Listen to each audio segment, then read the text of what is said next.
Okay.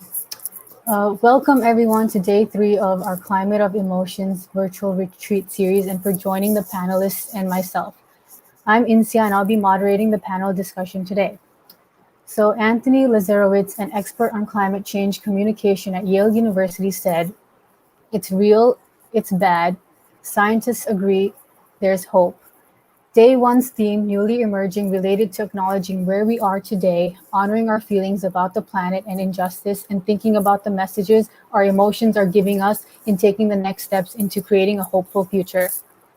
We shared our stories, and through that, we experienced both grief and hope in recognizing that climate change does exist, acknowledging it's bad, and focusing on the fact that there is hope. Day 2 related to radical reimagining and opening new ways of thinking, feeling, and acting concerning ourselves, others around us, and our majestic planet Earth. This was the day where we put our feelings into action and used both grief and hope to come up with ways to proactively respond and help us believe that even the smallest of actions that we can take contribute to a big change. Finally, coming to day 3, the theme for today is regenerative planning. Today is the day we think about encompassing change to create the future we want to be a part of. Today, we will take everything we learned from day 1 and 2 to discover and create concrete steps that can be embedded into our daily lives starting now. I know at one point I was guilty of looking at climate change for a split second and then going back to looking away. However, today is the day where we think of creating actual changes that ignites us with the flame within us when considering our greater purpose. So I'd like to start off by welcoming Elizabeth Wanjiru Wathuti to make some opening remarks. Elizabeth is an environmentalist and climate activist. She is the founder of Green Generation Initiative, an organization that inspires and nurtures the younger generation to love and become environmentally conscious of nature. She's also the head of campaigns and Daima Consortium coordinator of the Wangari Maathai Foundation and a recipient of the Wangari Maathai Scholarship Award. Elizabeth, welcome. Thank you so much. My name is Elizabeth Wathuti, an environmentalist and climate activist from Kenya, and the founder of Green Generation Initiative and the head of campaigns at Wangari Maathai Foundation. And it's a great honor to share the opening remarks for this session. A conversation around climate change evokes a lot of emotions among young people. We are angry, frustrated, sad, anxious. It's just a whole mix of emotions, but at the same time, we are hopeful of the actions that we have stepped up to take in response. Climate change is definitely a global emergency, as we all know, and it affects all of us, but definitely not equally. And marginalized communities are already bearing the brunt of climate change realities like drought, floods, food insecurity, desert locust invasion, and not forgetting the impacts from COVID-19. It is already overwhelming just to even see the number of people that are already suffering and dying from the impacts of climate change, especially here in Africa, where the capacity to adapt to the climate crisis still remains low. And what makes it worse for me is knowing that this existential threat will only get worse if rapid action is not taken. So we have been speaking up as young people, and our message has always been simple: act now. And humans, on the other hand, have continued to contribute greatly to nature's destruction. And this is making our planet and living conditions unbearable for billions of people around the world. And if we continue losing large portions of our natural world, then the quality of life for us humans will continue reducing, and even worse, to the lives of future generations. I have personally felt heartbroken witnessing deforestation at first hand, and the thought of not leaving anything for the future generations gives me anxiety. So we have to stop destroying nature. Ecological grief for me is a sign of a connection that we have had with the natural world.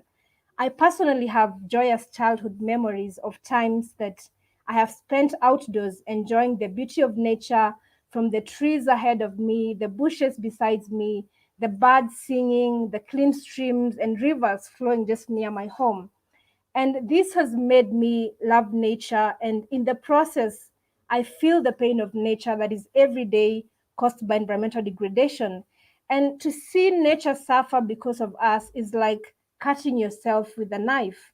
You bleed for some time, but then it also leaves a scar that will always remind you of the incident. So this tells us that Mother Nature is bleeding. But we, however, have a chance to turn to nature and turn towards life by taking urgent action now to address the most pressing issues of our time, like climate change. So those emotions of being able to witness the destruction and the changing of our planet should also give us a hunger to want to do something about these challenges. Sometimes I wish I could be in a position to do just too much to reverse the situation, and I try to do the best that I can. And by nurturing young people to have the same love for nature and working with them to regenerate nature and ensure that the world's remaining natural ecosystems remain intact, always gives me hope about the future.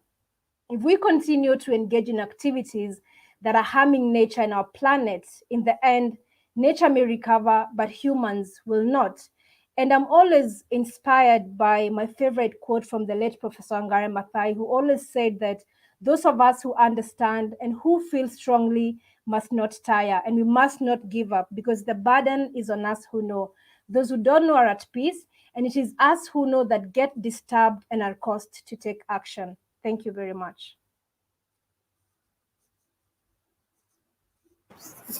Thank you, Elizabeth, for your empowering and inspirational words and for being vulnerable enough to share your emotions revolving this topic. And your words truly gave me goosebumps already. We often hear people talking about changing the world and aspiring to do so. And I think that the steps you're taking are they are enough in inspiring others to, and you inspire others to do the same. Um, so I would now like to invite Christabel Reed, a co-founder of an education platform, Advaya. Christabel and her sister also launched a media platform called Earth Space, where they organized many events, retreats, panel discussions, and a lot more. She's also the founder of EcoResolution with Cara Delevingne, and I think that's really awesome, aiming to empower individuals worldwide to take a stance rather than quieting their voice when it comes to climate change. And I'm sure we can learn a lot more from Christabel herself, all about the work that's keeping her busy. Welcome. Hi, thank you. It's a real pleasure to be here. And it popped up that on Facebook a 1 year memory. I was here a year ago. And yeah, so thank you for including me. I guess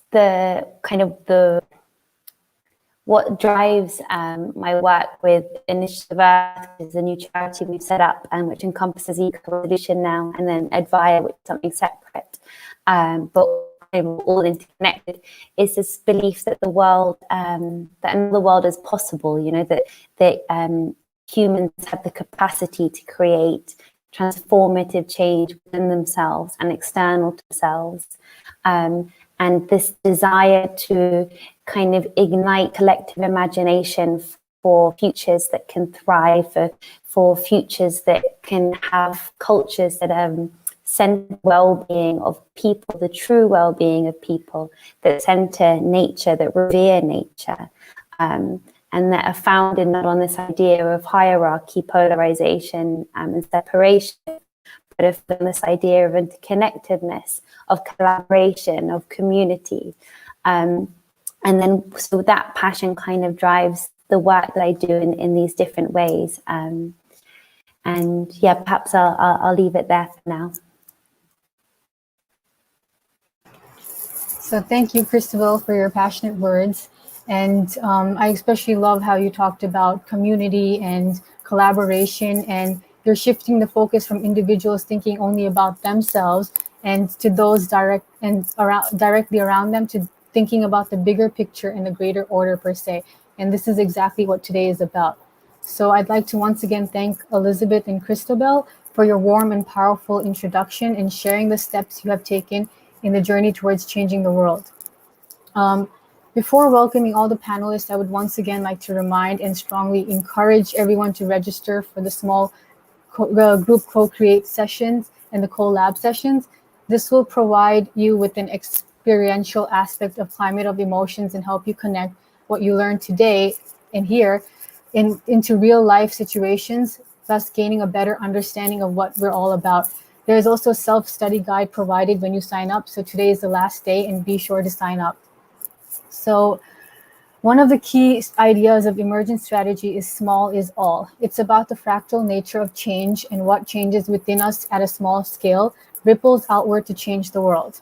I'd like to take this moment to welcome all the all the panelists, and to everyone listening in. And before I do that, I want to share one of my favorite quotes by Mahatma Gandhi. Be the change you wish to see in the world. So can you please introduce yourself and tell us what this quote means to you and how it relates to one change you're working on making inside of yourself? So maybe we can start with Natalie. Hi, I'm Natalie Flores from the Dominican Republic. I'm the Climate Change Director for the Ministry of Environment and Natural Resources. And this quote relates a lot to the work we do every day, because we're working towards helping the most vulnerable community of our country to adapt and mitigate climate change. And within this framework, for us, it's like key, taking into account the emotions, being a country that is directly affected by climate change during like all the events that we experience in 365 days a year. Thank you, Natalie. Can we have Flavia next? Hi, good morning. I am Flavia Maya. I am from Brazil. I am an urban planner and I prepare cities to a more extreme hot weather. I help vulnerable communities to mitigate and to adapt to climate change. Thank you, Insia. Thank you, Joshua, for the invitation. I'm really excited about being part of the Climate of Emotions, because I was reading all the material and it resonates so much with what I think and with what I want to create in the world from now on. So be the change I want to see in the world. It has so much that I want to change in the world. So probably it has so much that I want to change in myself. But one change that I think it's much needed, it's that we need to know the world, not only with our minds. We need to navigate the world with our hearts, with our bodies, with our spirits. And the climate change is not only a cognitive challenge, it's not only rational. We need more than data to navigate this crisis. So the change that I'm already making in my life is acknowledging these different dimensions of myself. And I hope I can help people to do the same, because that's the only way we will adapt to climate change. Thank you. Thank you so much, Flavia. Can we have Karime next? Hi, everyone. My name is Karime. I am 22 years old and proudly Mexican. I am an environmental sciences student studying in the Netherlands. I'm a research analyst for the startup NGO Climate Resilient. Shout out to Juan Monterrey, my boss. And besides that, I am also a yoga instructor and recent entrepreneur of my own yoga and meditation practice called Kalma Yoga. And yeah, it's be the change that you want to see in the world. I think that I really resonate with what you all guys are saying. I think that for me, being an environmental scientist, it has been really tough to, I understand the technicalities of climate. I understand where every single percentage comes from. But what I really missed during my studies, and I hope that my teachers are seeing this so that they implement this in the future, but I missed this awareness of the emotional impact that we as students get when we listen and we try to understand that all this information, the fact that each percentage, each number has a story behind, and a story that is not very bright, a story that holds, suffering from people and from the planet, and just learning how to process that has been a journey for me that I only, when I was very close to a burnout, I realized that, hey, I've been practicing yoga for 9 years. Maybe this goes together with this. So I think that at the moment, this is one of the things that I'm working with myself, or working inside of myself, to really merge the spiritual side of me with the scientist side of me, and that there is space for both sides of me to come into one picture, and that you don't have to be either one thing only or the other thing only. You can be both, and that is also great, and it's part of greatness. So accepting myself in all my versions, and welcoming every person and their versions as well. Thank you so much for having me here. Wow, that is so true. You don't have to choose either one. You can be both, or you. I really like that, and that resonated with me too. Thank you, Karime. And can we have Udit? A very good afternoon from London. My name is Udit Singhal. I'm 19 years old, and I'm a first-year university student at UCL. I'm the founder of Glass to Sand, which is a zero-waste, environmentally friendly ecosystem that I founded in 2018 to address the menace of glass bottles being dumped into the landfills. And my commitment so far to sustainability has been recognized by the United Nations when I was appointed as one of only 17 United Nations young leaders for the SDGs for my work so far.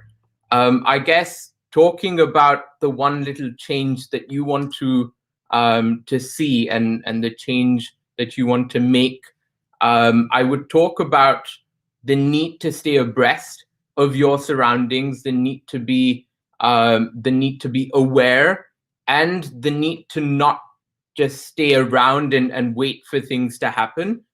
I think in my experiences so far, and as a school student trying to drive change, I have learned so far that you can't just wait for something to happen. You have to take that proactive stance, because unless you're Newton, it's unlikely that that apple is going to fall on your head. Opportunities don't really magically appear, and you have to lead them your way. And that's probably one learning that has shaped the work that I have done so far. Thank you, Udit. And can we hear from Elizabeth? Thank you so much. I am Elizabeth once again, and I'm the founder of Green Generation Initiative and the head of campaigns at Wangari Maathai Foundation. And also I am an environmentalist and a climate activist. And change for me, I have always envisioned a world where we will all live in harmony with nature, and a world where we will put people and our planet above profits. And I have definitely had situations and times when I have witnessed nature's destruction, and that is why I'm now fighting to make sure that all the remaining natural ecosystems remain intact, and at the same time that we focus on nature regeneration. And I want to see a generation that is also conscious about the environment, and a world where people will be mindful about how their actions today will impact the world for the next generations. And that is why also through Green Generation Initiative, I'm nurturing young people to be environmentally conscious at a young age through different environmental and nature-based solutions, such as tree growing, by ensuring that every child in every school in my country gets a chance to plant and adopt a tree in their school compound, and also letting them know that it is beyond being able to see the challenges around us and feeling sad and angry about them. It's about what we do about the anger and the sadness that we feel when we see the challenges around us. So when we, for example, take children to a stream that is nearby and they see the pollution and they feel sad and devastated, we want them to also move a step further and appreciate the fact that they can also be a part of the solution, and that each and every person can do something about everything that is happening to the world right now. And that's the best way that we will all begin to see the change that we want to see in the world. Thank you. Thank you. And finally, Christabel. Thank you. It's been beautiful hearing everyone's responses. And I'd say to be the change that I want to see in the world reflects nicely with Adrienne Mary Brown again, who says we practice on a small scale, sets a pattern for the whole system. And I love that so much. I think when I'm thinking about being the change I want to see, I guess life is constant change and constant flux. So when we change makers or activists, it's kind of, I guess we're assuming that that's, you know, creating change which is increasing more harmony, more happiness, more well-being, more freedom, more justice, more liberation.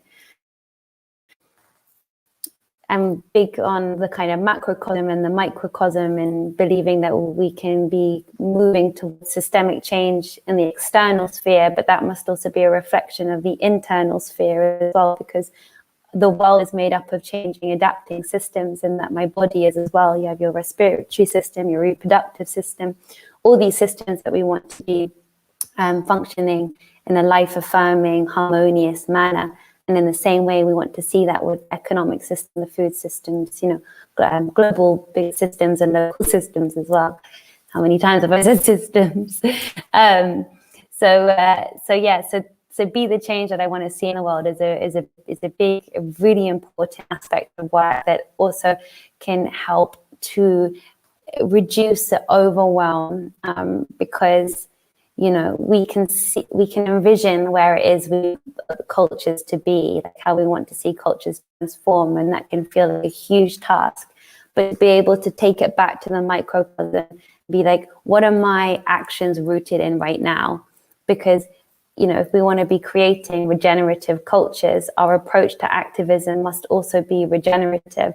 Otherwise, we're going to be perpetuating the same systems of oppression, of fear, like fear of failure, and all of these things. So I'm constantly trying to move between the macrocosm and the microcosm, and I don't do it very well all the time. I often am acting from a place of, you know, feelings of failure and ego and doubt and all these things that become hindrances and obstacles to our ability to really thrive. But to maintain that in your mind, you know, what we practice on the small scale sets the pattern for the whole system, can be a really nice kind of wake up call when we're starting to get buried down in the areas that perhaps aren't going to be supporting ourselves in our action, and definitely aren't going to be supporting, you know, the consciousness or paradigm shift, or might all be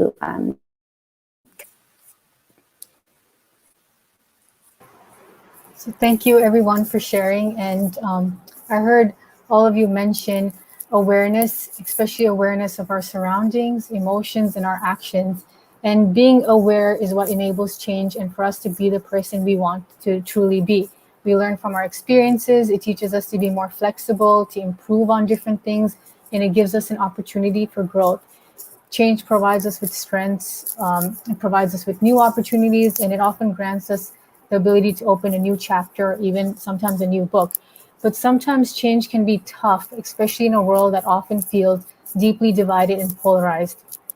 When this happens, I'd like to ask all of you, what helps you hold on to a sense of connectedness with all life? So can we have a few people share? Karime? Yeah, sure. I'd like to share. I think that one of the things that reminds me that we're all connected is that, you know, behind our walls and judgments and titles and physical traits, we're all made of the same. That our actions can have an impact in the other side of the world for the better or worse. I think that it is often hard to see or find a connection with, let's say, the people that we do not agree with, or we, through our ego, we judge them as bad people. But we must understand that we all have our own struggles and our own trauma, but we also have different ways of dealing with this. So we have, throughout this retreat, we have talked about empathy and how it is such a key aspect to bring change. But how can we ask for empathy from the kind of people that, I don't know, litter outside? How can we ask empathy from them if we do not show empathy to them in the first place? So if people around the world have this sense of low self-worth and they're insecure or feel inferior, then they will do everything in their power to inflict or to project these feelings onto their outer environment, so the people and the animals in the planet.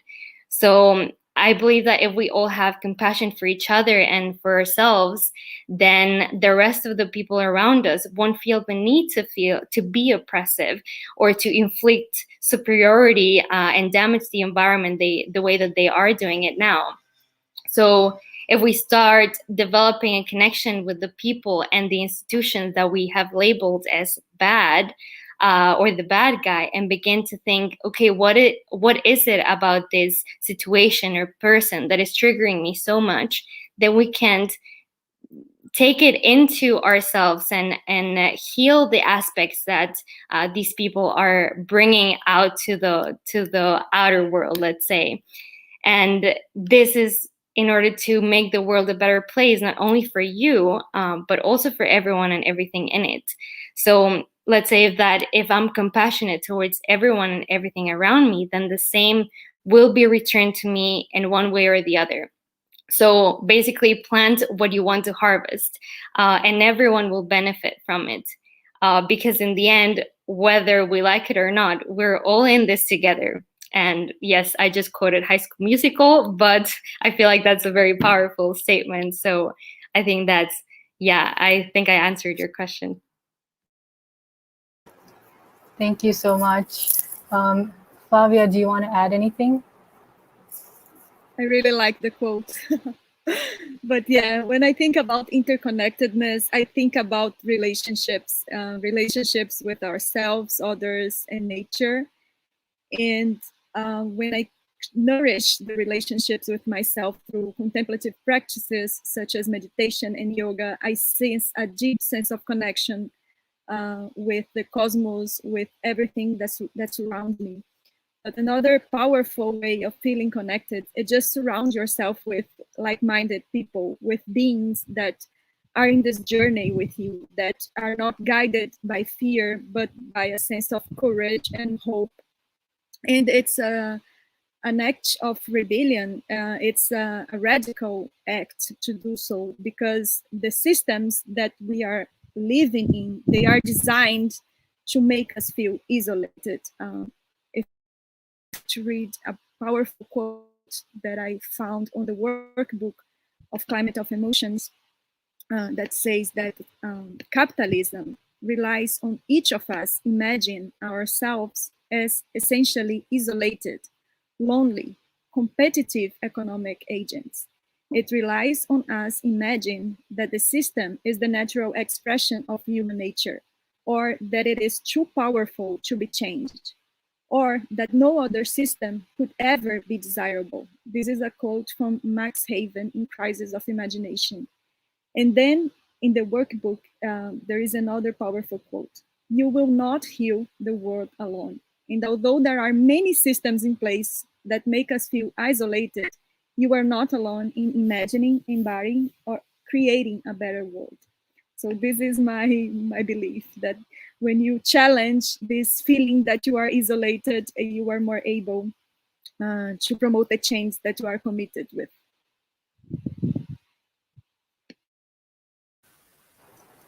Thank you. Oh, yeah, Christabel, sure.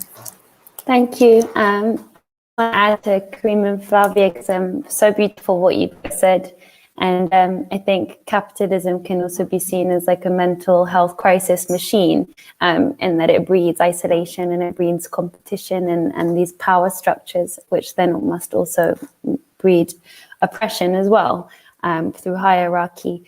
So just going back to the question, again, it was kind of a meditation and a yoga practice that gave me the experience of interconnectedness, that I wouldn't have been able to understand it intellectually before that, when I was around 18 to my mid-20s. But I think now what reminds me of it, I still have the practice, but it's actually just reminding myself, like with the thoughts of my mind when I go into that isolated, separate self, through practice, it can now arise quite easily through my mind of interconnectedness, and that can allow me to have more of an enchanted approach to life as well, which really helps with my mental health and with the work that I'm involved in, to be able to go back to the details and to the all within that. But I just want to say that I think, our language is bound up making, we talk about humans and nature connection, which then already makes it seem as though nature is separate to us. So I think it's about coming to explore the cultural limitations of language, and also the cultural narratives that and the stories that we tell ourselves that are so deeply embedded, we don't even think they're myths or stories anymore. We think we've evolved away from a storytelling culture, but we really haven't. And I think these ideas that we're separate to nature, or we're above nature, or independent from that, these are all just narratives. And I think cultivating a more critical mind to the cultural narratives that we often don't question is a really big step towards just having a more embodied, interconnected awareness and more ecological awareness. So I'd say the cultural side, and then also a practice of meditation where you can shift out of the mind, which is what segregates us often, and more into that embodied approach. Sure, Elizabeth. Thank you. I would say nature has been telling us throughout history that we are all connected. And I think if we also look at it in the angle of, it's about the birds and the animal species that even cross national boundaries. And it's about how a forest fire, let's say in the Amazon, and a forest fire in the Congo rainforest is going to affect the world, even in different parts of the world, and accelerate the impacts of climate change. It's also about how nature loss is driving modern pandemics that end up spreading all around the world. And thinking around this connectedness, for me, I see that solving the most complex issues and the most challenging and pressing issues of our time, like climate change, will only happen if then we work together. And working together means we have to first recognize how we are all connected in different ways. Thank you. And yeah, I definitely agree that my sense of community and the connections I've made here with 6 seconds is what definitely helps me hold on to a sense of connectedness. And we had the Lift Every Voice event, and now we have the climate change, and it helps us all realize that we're not alone, and it provides us with the pillar of strength to keep going no matter what. And also, when I was facilitating the story exchange on day one of the participants shared that no matter what she feels, she's always at peace when she's around nature. And it actually hit me, and it made me recall when I used to go on morning runs with my cousin, how peaceful I felt. And I would always watch the sunrise, and each time the one word that came to me was wow, because the sunrise was just so beautiful with the lake and the greenery, and it made me feel at such peace. So as we've been discussing over the past 2 days, climate change is not just a political or economic issue. It's one of the biggest threats to human rights, and that's also globally. We have sea levels rising, and I remember when I was in school, I grew up in New York, I heard people say that New York City will eventually go underwater. And at that point, I thought it was just a joke, and I didn't really take it seriously. But seeing everything that has been going on, for example, the temperature risings, and where I live in Sri Lanka right now, it just keeps getting hotter and hotter. And I'm sure this is true for other countries as well. The extreme weather events that's been happening, such as what happened recently in Texas, and the changes in precipitation. For example, in Sri Lanka, when it rains heavily, we have floods and we have landslides that actually either kill or make people lose homes. And this mostly happens in villages. And recently, my uncle sent me a video of Singapore and the terrible flooding. And I was actually shocked because I didn't expect Singapore to ever be a country that would have floods happening. And we've been hearing of wildfires in Australia, California, and other countries. And climate change is not only affecting the weather, it's also affecting hunger and sustainability of food systems internationally. And these are just a few examples, but it affects everyone, and those experiencing it are suffering mentally, emotionally, and physically. So A student of mine from Mexico shared this quote with me by Benito Juarez, who was the governor of the state of Oaxaca in Mexico. And it goes, El respeto al derecho ajeno es la paz, which translates to the respect for the rights of others is peace. So I wanted to ask, what does this mean to you, and how can you relate it to climate change in today's theme of regenerative planning? I think I can start. Sure. Okay, so el respeto al derecho ajeno es la paz.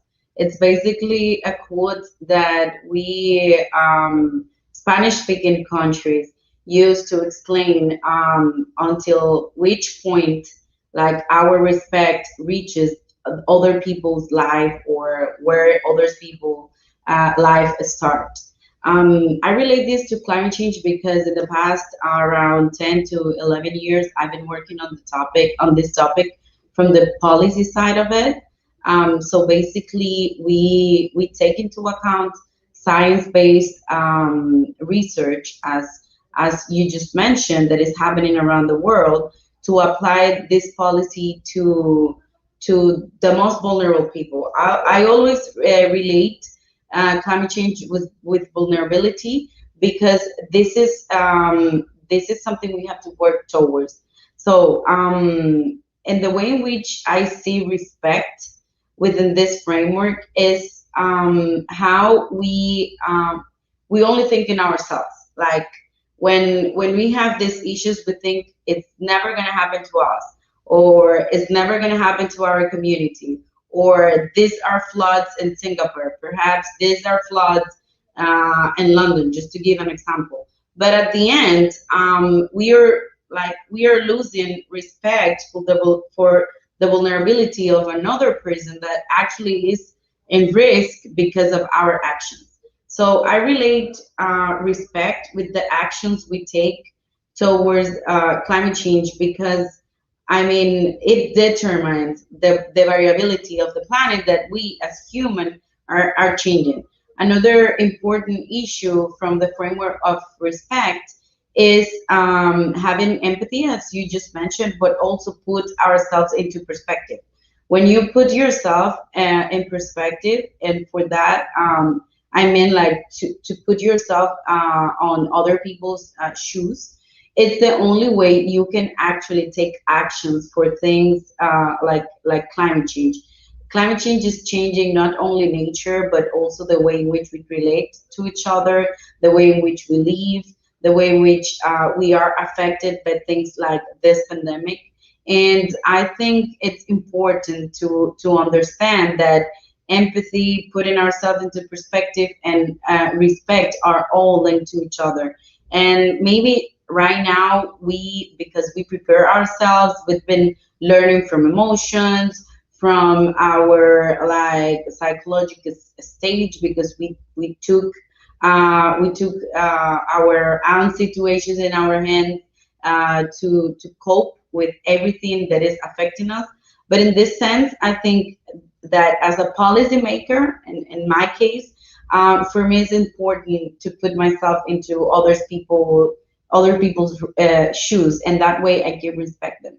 And that's the most important thing when we have to work towards fighting climate change. When we sit on a table with policy leaders, we have to invite them to do so. Because when you are one of the biggest emitters in the world, or maybe from a country in development that it's not developed, but also you're a leader, it's important that you put in your perspective the most vulnerable people. Thank you. I wanted to ask Udit, how does this quote relate to your work that you do? Well, I resonated a lot with what Natalie said earlier. And I believe what climate change is essentially, it is a wake-up call for us to understand how exploitative we have been in our own practices. I believe COVID, the pandemic, what it's taught us, even though it's changed the way we lead our lives, even though it's disrupted a lot, I believe what it's taught us is how exploitative we've been towards the environment when everyone was in lockdown and when contact in the nature was minimal. I think the air, at least in Delhi, where I am from, was much cleaner. Delhi is known to be the most polluted city in the world. The riverbeds were much cleaner. And so it was nature's way of telling us that this process is, in a sense, reversible if we reduce our exploitative practices just for private benefit. And that's what links to the point that I shared earlier as well, the need to be more aware of the surroundings and the need to have a more holistic view on life rather than a very insular, self-driven view. Right, thank you. I want to now get into a bit about noble goals. A noble goal is a brief yet compelling statement of purpose, echoing what we want to leave behind, the legacy, and what we want to give the world. I'd like to ask you all to share what is your noble goal. And if the listeners can do so as well, please share your noble goal in the chat. Yes, Karime. Thank you so much. Now that we were talking a bit about capitalism, I actually would like to refer to one of my least favorite people, Milton Friedman. I could not disagree more with this man, but there's one thing that he had right, and this quote that really resonated with me, and he said once, only a crisis, actual or perceived, produces real change. When the crisis occurs, the actions that are taken depend on the ideas that are lying around. And if you think about this, we all know that the climate crisis is not perceived. It's happening and we feel it, we see it. But at the moment, the ideas that lie around concerning the climate crisis are that it's too big or too far, or that we're too late to fix it sometimes. Or actually most of the time is what you hear in documentaries and everywhere around you. Well, my noble goal is to bring change to these ideas that are currently lying around, and to inspire and empower the climate generation, myself and everyone here included, to change the perspective of this. And yes, there is a crisis, and active change can happen, but if we do it from an inspired way and a motivated way instead of out of fear. And I believe that I can bring this to the world through developing emotional resilience through what I have been doing best, which is yoga and mindfulness tools. So that is one of my noble goals.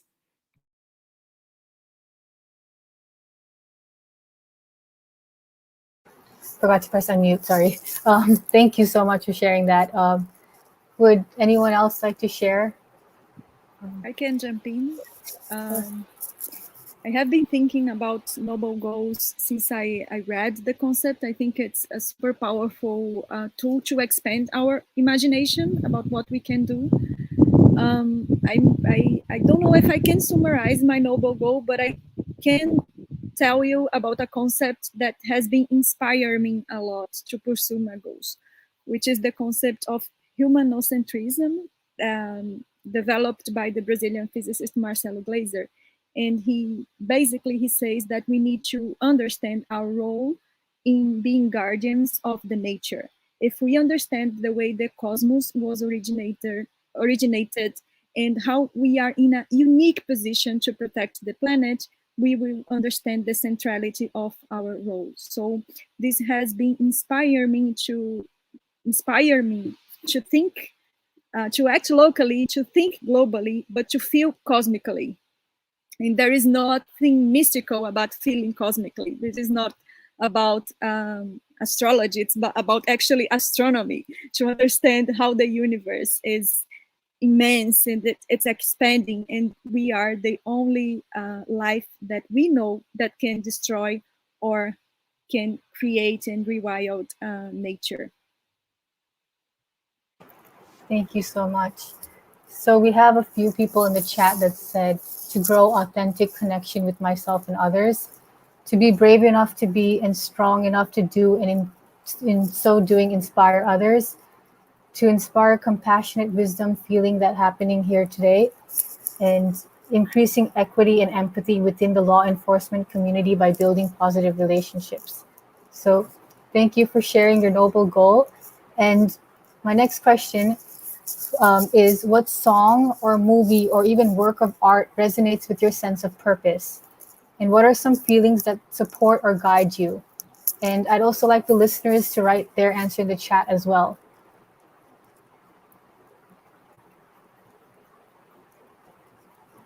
Elizabeth, would you like to share?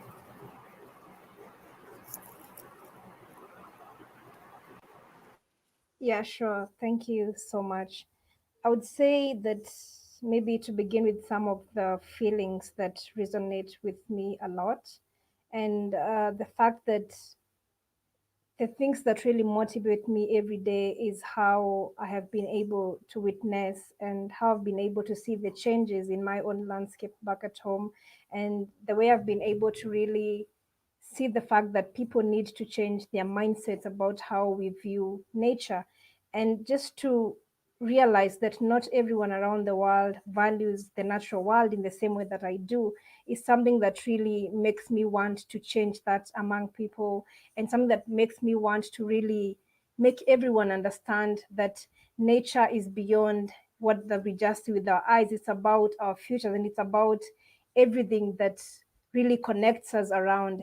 And so I would say what another thing that I would like everyone to really also understand when it comes to this is that as much as we are talking about the challenges around us, it is definitely important that we recognize that everyone is also being affected differently. And it also goes back to the aspect of climate change. Despite the fact that it's not happening where you are, it doesn't mean that it's not happening at all. There are people that have to deal with the worst impacts each and every day. And so if these words and these things really resonate with everyone out there, then we can be able to also be mindful about how we are treating this planet and how we are leaving it for all the other generations to come. Because we are connected, yes, but as much as the challenges are facing us, not everyone is experiencing these challenges at the same time. We have people that are really having to face the worst impacts, and others probably have not yet begun to face the impact. So if we recognize these, then we will begin to be mindful about how we leave this planet for everyone. Thank you. And Christabel, would you like to add anything? Yeah, thank you. When you said song, I thought I couldn't think of a song, but then I remember I was listening to Lauryn Hill the other day, and this verse in it that I just thought is just so perfect. She sings, I won't do it. Sometimes it seems we'll touch that dream, but things come slow or not at all. And the ones on top won't make it stop, so convinced that they might fall. Let's love ourselves, then we can't think a better situation. Tomorrow our seeds will grow, all we need is dedication. And I love that so much. And I think when talking about like the feeling that can sustain me, I think that connects back to the of noble goal. And I think that for noble goal, in the same way that you can watch a flower bloom in slow motion, and you see it has this like, kind of sacred design that it grows into, and it's so beautiful. And as it dies, it goes into nourishing the soil beneath it, and it's part of this whole kind of web of existence. And I feel that humans have this sacred design as well for thriving life, the phrase that Pat McCabe says. And so the feeling that sustains me is this, like, we have this natural design for thriving life, but there are systems which are obstructing our ability. So whilst I don't feel like it's necessarily like kind of reason for living is to heal as much healing as there needs to be done, it is to have this thriving life that I believe is possible for everyone and for all of existence. So I think that's the feeling that sustains my work. And I just love how Lauryn Hill goes back to like just love ourselves, and like that being kind of like a core, that and the dedication as well. Wow, thank you. I'm just like still processing what you said, so I really don't know what to say right now, but that was just beautifully said. So thank you so much for sharing that. I'd like maybe one or two people to answer this next question. So we all know that human beings are social creatures, and we need to feel a sense of community and connection with others in order to put our noble goal to work. So who is your flock or allies in vision, and how do they fuel your work? And I see Flavia smiling. So would you like to say anything? I'm smiling because I just started a new project with 3 friends, 2 from Brazil, 1 from Jordan.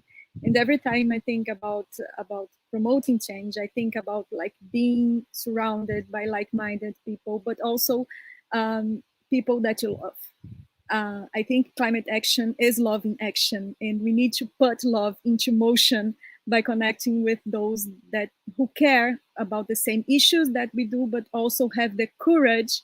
And the Latin word for courage comes from cor, and cor in Portuguese, coração, in English, heart, but this is our core, our courage, our heart, to put our hearts in what we do. So yeah, my flock is those who I love and who love me, and also that love this planet that we share. Thank you. Can I hear from Natalie? Yes. Yeah, sure. Thank you. I'm still also like a little in a trance from the previous question, which actually I loved, and I just want to say that my favorite work of art is nature. It's incredible. I will always tell people that I do believe in God because of nature. Nature is so perfect itself, and it has the availability to regenerate itself and overcome all of these issues that we actually produce. That I see nature as as a work of art, and also my mother's love. I always joke with that. But coming back to this question, I think that it's very important when we connect to people that not only share our goals, but also can make us see the world from another perspective. I always talk about perspective because I think it's the only way that you can understand the other person, and also that you can see yourself as a small. Like I remember when I was young, I dreamed to travel the world, as most of us do. But I was dreaming of helping the world with my travels and representing my country and doing all this work. But I understood that the most important thing to have a goal is who you share like the achievement with, and not only like work related, but also personal related. I think we are living in a world that we are so focused on being successful professionally that we actually forget the other type of connection we need in order to have a balance in life in general.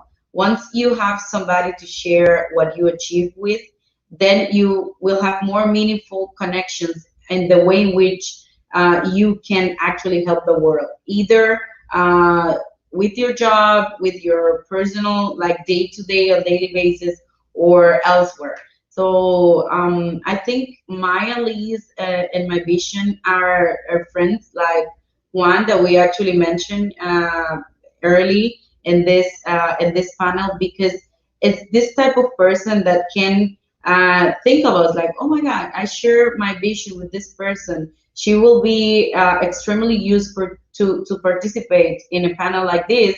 And I think that's the type of connection we need, because we are always thinking on how we can help other people, but we cannot forget how we help each other.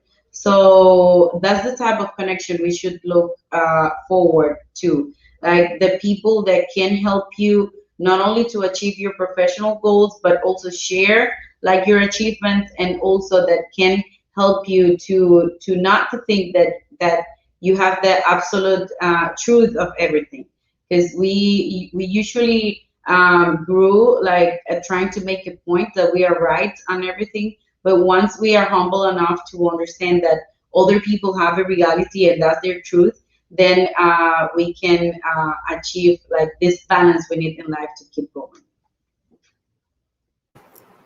Yes, Elizabeth, sure. Thank you. There's a lot of solidarity among young people when it comes to addressing challenges like climate change.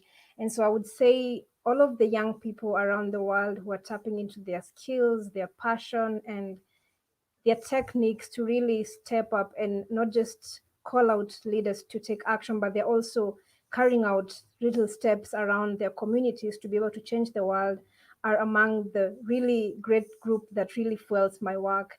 And just to talk about this, it also reminds me of the children that I work with in schools. Every time that I step into a school with tree seedlings and they're all excited, they want to make a difference, they want to change the face of their school, they want to green their schools, and they're excited. They want to know when else are you coming back to our school to bring more tree seedlings. So it is all about that determination of this group that really wants to change the face of the planet, despite being the population that will have to live longer with the consequences of maybe the world's inaction today. So this really group fuels my work a lot.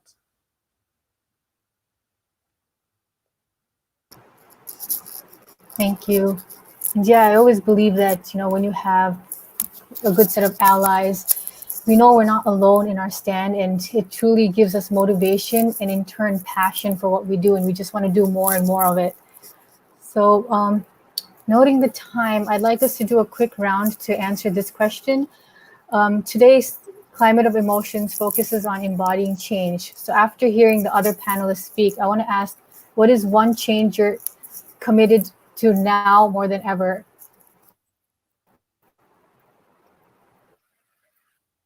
So Udit, would you like to start?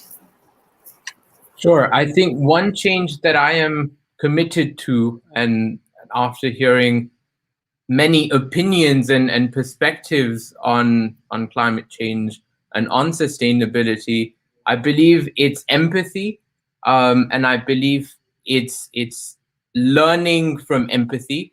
It's about listening to multiple perspectives, and it's about being more open in one's own perspectives. I think that's one learning that I've had, and I think I did resonate a lot with that question that you asked about the one song that you really liked and that gave you a sense of purpose. And I think for me, that song, I guess it was two songs. One was Imagine by John Lennon, and the other one is Heal the World by Michael Jackson. I think these two songs are two songs that allow me to have a vision for the future, and to be more hopeful in that sense for a brighter future.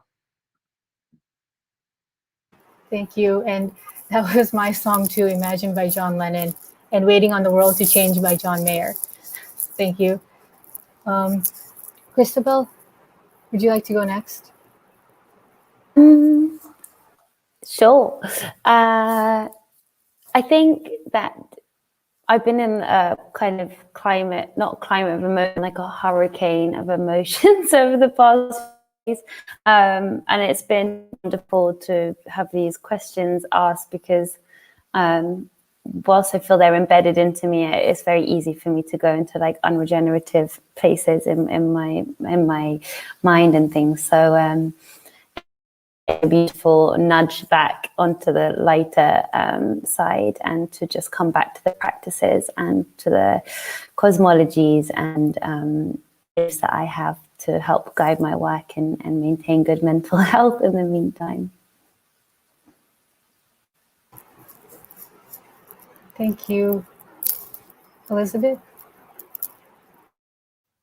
I would say one thing is the fact that our feelings can also fuel our actions, and not just stopping at the anger, the frustrations, but making sure that these kind of feelings and emotions that we feel every day from the challenges around the world fuel the actions that we decide to take as the entire human race. Thank you. So can we just have one last person share?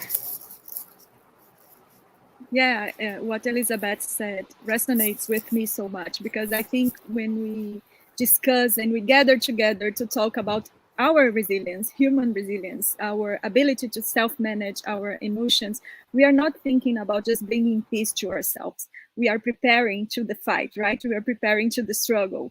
We are preparing to adapt our community to climate change. So this is a radical act of self-care, but also of caring about the planet. So remember that all the empathy that we are raising here, it's an empathy rooted in action. And this is what I'm bringing from what you all said. Thank you. So I completely lost track of time, and it's funny because I was so nervous before I came here, and after getting into the conversation, I just want to talk more and more. So thank you all, and thank you to the wonderful panelists for sharing and joining us today and leaving us with a positive message to take away from today's session. So Josh, I'll leave it to you. Thank you. I just wanted to say thank you to all of you and all who are watching and joining. What I'm taking away is a feeling of connectedness and a feeling that we can have both and. We can look at the seriousness and pain of vulnerability, of the overwhelm, of the complexity of what we're facing, and that doesn't cancel out our hope, our love, our open-heartedness, our inner wisdom, our ability to be together. And I think this holding both, it's an incredibly beautiful act of balance that allows us to find energy and wisdom ourselves and together. And I think that's part of the practice of emotional intelligence, is being able to really open ourselves to this range of emotions and thoughts and actions. And so I'm grateful to you, panelists and Tia, for helping us with this wisdom today.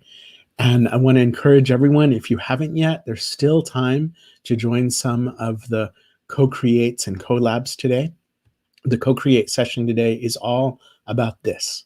It's about feeling your purpose and connecting with it and building connections to support that ability. When we're in connection, we are able to connect also with that voice inside. And we have some fantastic collabs today, including some bonus sessions. I hope you'll sign up, and you'll also get your workbook when you sign up for any of the sessions. Thank you all so much for joining. One last request. We are doing a fundraiser this week, which is a crazy time in the middle of this huge conference. But if you're able to, please take a look and make a donation for the project that we're doing to bring a playful, joyful, life-bringing approach to emotions and thinking about climate and how do we access our emotions and bring that to children all over the world. Thank you all so much, and I hope you have a fantastically beautiful rest of your day.